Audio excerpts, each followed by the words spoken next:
Xo'p, assalomu alaykum va rahmatullohi va barakatuh. Hurmatli Ixlos Travel firmasini tanlab, Umra safariga yo'l olayotgan hojonalar.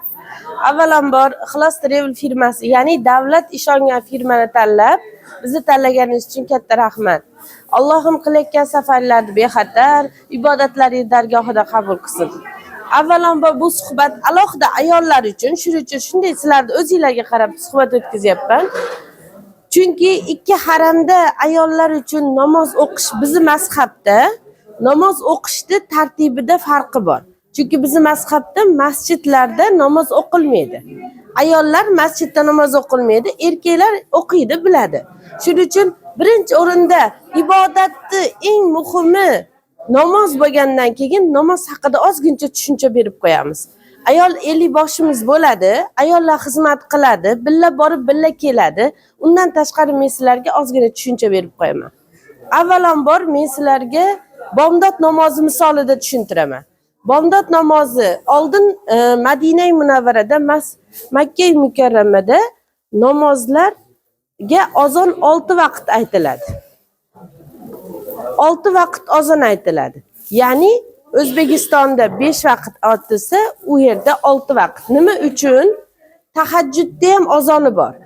Tungi namoz, tahajjudga ham azon aytadi. Ya'ni u Arabistonda vaqti bilan soat 4larda tahajjudda azoni bo'ladi. 5larda bomdod azoni bo'ladi. Adashmasdan soat 5larda azonni bomdod namozi deb bilinglar. Azon aytilib bo'lishiga 2 rakat odatdagidek sunnat namozini o'qiymiz. Bomdod namozini 2 rakat sunnatini. O'qilib bo'lgandan keyin imom takbir aytadi. Takbirdan keyin imomga iqtido qilishni niyat qilamiz. Ya'ni bomdod namozini muqaddas Ka'bam bo'lmish qiblamga yuzlanib 2 rakat farzini imomga iqtido qilib o'qishni niyat qildim deysizlar. Ana endi biz nima bo'ldi bu? Iqtido qilganda savobi 27 barobar ko'p. Shuning uchun ko'proq imomga iqtido qilib o'qinglar. Ya'ni namoz vaqtida Ka'bada yoki Madinada masjid ichida bo'linglar. Namoz vaqtiga ulgib borsanglar, savob ulug'roq bo'ladi. Bu yerga savob istab ketyapmizmi? Shu narsaga harakat qilinglar. Ana endi yetib bordik, bomdod namozini farziga niyat qildik. Imomga iqtido qilishda farqini aytaman. Alloh akbar degandan keyin domlaning orqasida Alloh akbar deyiladi. Qo'llar qovushtirilgan holatda sano duosini o'qiymiz. Endi orqasidan imom alhamdulillah, ya'ni Fotiha surasini o'qiydi. Fotiha surasini o'qimaymiz. Indamasdan quloq solib Fotiha surasiga imom o'qishiga, ya'ni biz imomga iqtido qilishni niyat qildik. Shuning uchun imom o'qiydi. Fotiha surasini ichingizda ham o'qimaysiz. Ana shu iqtido qildim, bo'ldi. Mana shunday holatda sano duosini o'qib jim turasiz. Sano duosining orqasidan Fotiha surasi o'qiladi, orqasidan Zam sura o'qiladi. O'qilmaydi. Ya'ni nimani o'qimayapmiz? Qur'oni Karimda keltirilgan surani o'qimayapmiz. Chunki biz imomga iqtido qilishni niyat qildik, namozimizni imomga topshirdik. Farqini bilyapsizlar? Ana endi domla Alloh akbar deb rukuga borganda rukuga borasiz. Alloh akbar deb bosh ko'targanda bosh ko'tarasiz. Alloh akbar deb sajda qilganda sajda qilasiz. Ana shunday odatda imomni orqasidan qaytasiz. Subhana robbil azim aytiladi. Subhana robbil ala sajdada aytiladi. Nimani aytmayapmiz? Faqat Qur'onda keltirilgan Fotiha bilan Zam surani o'qimayapmiz. Farqini bilyapsizlar? Ana endi 2 rakat ana shu holatda o'qib o'tirgan joyimizda attahiyatulloh aytiladimi? O'qiymiz. U duoda undan keyin salovat o'qiymiz. Imom salom bermasdan turib salom bermaymiz. Imom assalomu alaykum rahmatulloh deganda salom beramiz. Yana salom berganda salom beramiz. Biz imomga iqtido qilib 2 rakat bomdod namozimizni farzini o'qidik. Uni savobi 27 barobar ko'p. Ana endi Madina Munavvarada o'qilgan 1 rakat namoz 1000 rakat savobini oldimi? Ana endi o'zimiz hisob kitob qilib ham chiqolmaydigan savob oldik. Imom bilan 2 rakat farzini o'qidik. Shu oldinglar, u yerda jamoa hamma o'qiydi. Bemalol tushunib olasizlar, qiynalmaysizlar. Bu ayollar uchun albatta kerak narsa. Chunki erkaklar masjidga boradi, biladi. Ularga imom hamma narsa tushuncha bo'ladi.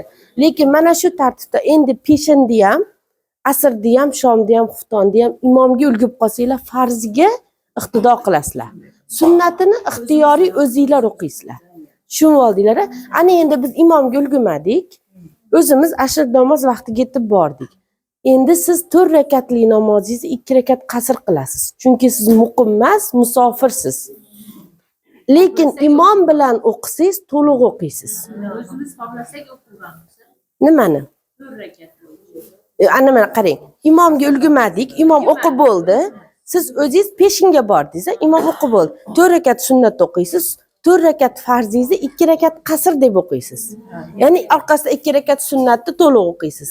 Ana endi borib olganimizda barhayot inson adashadi, xato qilguvchi. Adashib qolsangiz ham qalban Allohga duo qilib, yana qiz 50 boshimiz ayol kishidan so'raysizlar. Kamchiliklarni to'g'irlashga, boshqaga yordam beradi. Ana endi muhimi namoz bo'lgandan keyin namozni tushib oldiga, ana endi vaqtimiz kam. Birinchi o'rinda umra amalini qilish uchun ketyapsizlar. Shu haqida ham ozgina tushuncha berib qo'yaylik. Umra amali bu sunnat amal. Sunnatni deb farzni tark qilib qo'ymanglar. Ya'ni 5 vaqt namozni o'z vaqtida o'qinglar. Xo'p, inshaalloh. Endi xo'p, asosan umra amalini bajargani ketyapsizlar. Bu 3 kundan keyin Madinai Munavvarada ibodatda, ziyoratda bo'lganingizdan keyingi amal. Ya'ni biz ertaga deydi Makkaga jo'naymiz. Hojilar ertaga soat misol uchun 12 da tayyor bo'linglar deydi. Siz g'usl qilgan holatda, pok kiyimlarni kiygan holatda hamma narsangizni yig'ishtirib, gastinsani pastida to'planasizlar. Ana shu holatda siz oddiy toza kiyimda, ya'ni ihромda bo'lishingiz kerak. Ihrom kiyimni kiygan bo'lishingiz kerak. Bu kiyimda siz ba'zilar aytadi, namoz o'qish kerakmi, niyat qilib kiyish kerakmi? Unday emas. Allohga niyat qilib, qalban ihrom kiyyapman, Allohim amallarimni chiroyli bajarishlikka kuch-quvvat ber deb niyat qilib kiyaverasizlar. Alohida duosi, alohida amali yo'q bu narsa. Ana endi Madinai Munavvaradan narsalaringizni yig'ishtirib, ihrom kiyimda yo'l olasizlar. Yo'l olgandan 15-20 minutda Zulhulayfa masjidiga avtobus to'xtaydi. Mana shu bitta gruppa to'xtaganda 2 rakat nafl namoz o'qib chiqinglar deydi. Namoz o'qib chiqqaningizdan keyin 2 tomonga salom berasizlar va 2 rakat namozni o'qib masjid ichida o'tirgan joyingizda duo qilasiz. Allohim, sen uchun umra qilishda niyat qildim. O'zing oson qil va qabul qil. Bu o'zbekchasi. Tushunoldi? O'zing oson qil va qabul qil. Niyatni o'zida Alloh oson qilishini so'rayapmiz. Chunki bu umra mashaqqat. Biz qancha sizlarga chiroyli sharoit qilib bermaylik, Alloh sizga kuch-quvvat berib chiroyli amalingizni bajarib olmasangiz, bu narsani Allohdan so'ramasangiz bo'lmaydi. Biz tongga mahal turib, Ramazon oyi ro'zasini niyat qilamiz. Allohim, sen uchun Ramazon oyi ro'zasini tutishni niyat qildim, to tongdan shomgacha deymiz. Xuddi shu singari Allohim, sen uchun umra amalini qilishni niyat qildim. O'zing oson qil va qabul qil. Ana shu ondan boshlab siz ihromdasiz. Xuddi sehrlangan holat ustingizda kiyim ihromga aylandi. Siz o'zingizni pok tutishingiz kerak. Xushbo'ylanish harom. Mushka ambarlar mumkin emas. Hatto qo'lingizni sovullab yuvib qo'ymaysiz. Xushbo'ylanish mumkin emas. Siz ihromga kirdingiz. Ana shu ondan boshlab talbiya, ya'ni labbayka vojib. Labbayk Allohumma labbay, labbayk la sharika laka labbay, innal hamda val ni'mata laka val mulk la sharika lak. Bu odat to Ka'baga ko'zish tushguncha bo'ladi. Ya'ni 6 soatlik yo'l yurasiz ham uxlab qolasiz, tahoratingiz singadi, lekin yo'llarda labbayka aytib ketiladi. Yo'lda to'xtaydi, asr, shom namozlarga to'xtaganda, tahorat yangilagani kirganda hushyor bo'lamiz. Sovun ishlatmaymiz. Tushunib oldinglar, Vlajniy salfetkalar olmanglar sumkalarga. Sovoringlar katta sumkaga. Xushbo'ylanish mumkin emas. To umringizni bajarib olguncha xolos. 6 soat yo'l yurasiz, Makkaga borib joylashasizlar. Gastinsalarga joylashgandan keyin guruhga hammani Ka'baga olib chiqib ketadi. Ka'baga ko'zish tushguncha labbayka aytasiz. Ka'baga ko'zish tushganda bitta duo shaksiz ijobat ekan. Kim nima deb duo qiladi? Bitta duo shaksiz ijobat ekan. Allohning jamoni so'raymiz, yana. Amin. Amin. Hammani o'zimizni hal tilimizga kelmaydigan duolarimiz bor, qalban. Ana endi eng yaxshi duoni o'rgataymi sizlarga? Bitta duo bilan hamma duolar ijobat bo'lishini o'rgataymi?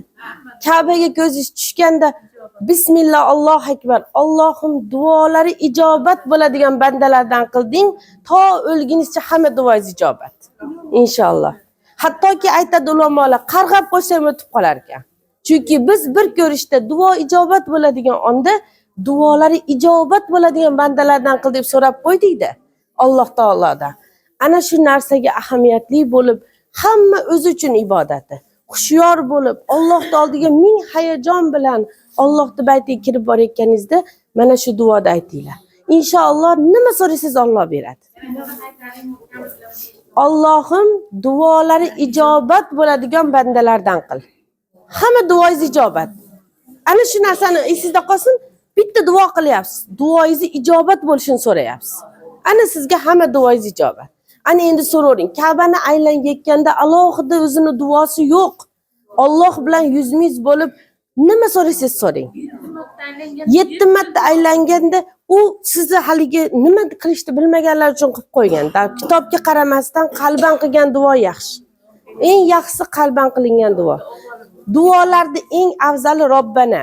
Hammamiz bilamiz, uni ham aytadigan joyi bor. Domla ayttiradi uni billar. U narsaga chalg'imagan holatda vaqtimiz qisqaligi uchun yana tushuncha berib qo'yay. Yana yaxshi amalni zo'rini borganda qilinadigan bekar kunga nima desa bo'ladi, namozdan xolisiz, ibodatdan xolisiz nima ko'proq qilay desangiz, qazo namozlaringizda o'qinglar. Hayotingiz davomida qolgan qazo namozlaringizda o'qinglar. Uni tartibini ham tushuntirib qo'yaman hozir. Nima uchun qazo namozini men sizlarga maslahat beryapman. Bu yerda o'qilgan bir rakat namoz 100 ming rakatga teng. Inshaalloh savobi ham 100 ming barobar bo'lsin. Qazolarda o'qiganimiz savobi. Inshaalloh. Ana endi tartibi. Mana soat 10, siz Ka'badasiz. Mana shu paytda yoki xonada gostinsadasiz. Namoz xonalarimiz bor. Chiqib o'tirgan holatda bomdod namozingizni farzini o'qiysiz. Qoldirilgan namozim deb. Peshin namozingizni 4 rakat farzini o'qiysiz. Qoldirilgan namozim deb. Asr namozingizni farzini o'qiysiz. Shom namozingizni farzini o'qiysiz. Xufton namozingizni farzini o'qiysiz. 3 rakat vitr bilan yarim soatda siz bir kunlik namozingizni o'qib bo'lasiz. Sunnat o'qilmaydi. Yo'q, ular qasr qilmaydi. Chunki biz qazo, ya'ni qoldirilgan namoz. Eng maza qilib o'qiysiz, Allohga shunday yuzlanib, Alloh deganingizda ha bandam deganini his qilasiz yo'llarda. Nima so'raysiz beradigan joyga ketyapsiz. Nima bo'lsa-ki imkon qadar qazo namozlarni o'qishinglarni sizlarga tavsiya qilaman. Chunki hammamizda qazo qoldirilganmiz hayotimiz davomida. Bu narsa Alloh oldidagi qarzimiz. Bo'laverar ekan, Alloh kechirar ekan, bilmaganmizda, yosh bo'lganmizda deymiz, lekin bu qilishimiz shart bo'lgan amal. Bu narsani men oxirigacha izlandim. Ya'ni biz uchun ilmlik, hamisha biz insonga ergashadigan O'zbekistondagi mana shu Alloh rahmat qilsin, Muhammad Sodiq Muhammad Yusufni aynan shu joylarni eshitdim. Albatta qazo namozlar o'qilish kerak ekan. Shu narsaga ahamiyatli bo'lib, u yerda oyog'ingiz og'risa, Alloh qabul qilsin, o'tirib o'qing, lekin Alloh sizni toqatingiz qay darajadaligini yaxshi biladi. Oyog'im og'riyapti deb o'tirib olmanglar, farzini tikka turib o'qinglar. Boshqa kunlik farz namozlar. Chunki men ko'p e'tibor berganman-da, oyog'im og'riydi deydi-da, bunday aylanib Ka'baga ketyapsiz, yo'llarda sochilgan bozorli joylarda engishib bitta narsani oladi. Nevarasi uchun engishamiz, noningiz nech pul deymiz, lekin sajda qiling desangiz tizzam og'riydi deydi. Shu narsaga ahamiyatli bo'linglar. Yoki doktor engishma, ko'zingga ziyon degan deydi. Alloh biladi qay darajada siz qodirligingizni. Qalban qiling, hech bo'lmasa farzini, har odatini, hamma farzini bajarib o'qing. Farz namoz, sunnat namozini mayli, oyog'ingiz yaramasa, sog'lig'ingiz ko'tarmasa o'tirib o'qing. Shu narsaga e'tiborli bo'lamiz. Mana shu namoz. Endi qarang, bu xumma namoz, imomga iqtido qilishni o'rgandik, umra amalini qilishni o'rgandik, bo'sh vaqtimizda qazo namozlarini tushunib oldik. Yana kimda nima savol bor?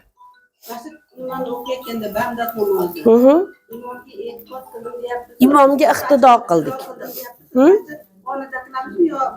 Yo'q, mana qarab turing. Siz xonada bo'lsangiz, odatdagidek o'qiysiz. Lekin siz masjidga yetib bordingiz, azon aytildi, azondan keyin 2 rakat sunnatni o'qidik. Ana endi bir takbir aytadi. O'zi jamoada chaqiradi. Bu yerda arab bor, misol uchun Indoneziya bor, Hindiston bor, hamma millat bor. Yoningizda sherigingiz bor o'zbek. Qarasangiz hamma o'rnidan turadi. Saf bo'ladi. Siz ham saf bo'lib turib, bomdod namozini 2 rakat farzini imomga iqtido qilib o'qishni niyat qildim deb tursangiz, xudomlar Allohu akbar degan ovoz eshitiladi. Allohu akbar desa, yoningizdagilar ham shunday qiladi.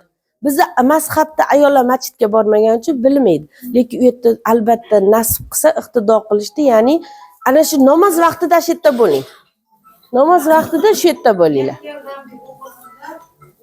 Agar shu narsani odatda to'g'ri aytsangiz, aytish mumkin. Imomga iqtido qilishni niyat qildim deb to'g'rilab olsangiz ham bo'ladi, lekin.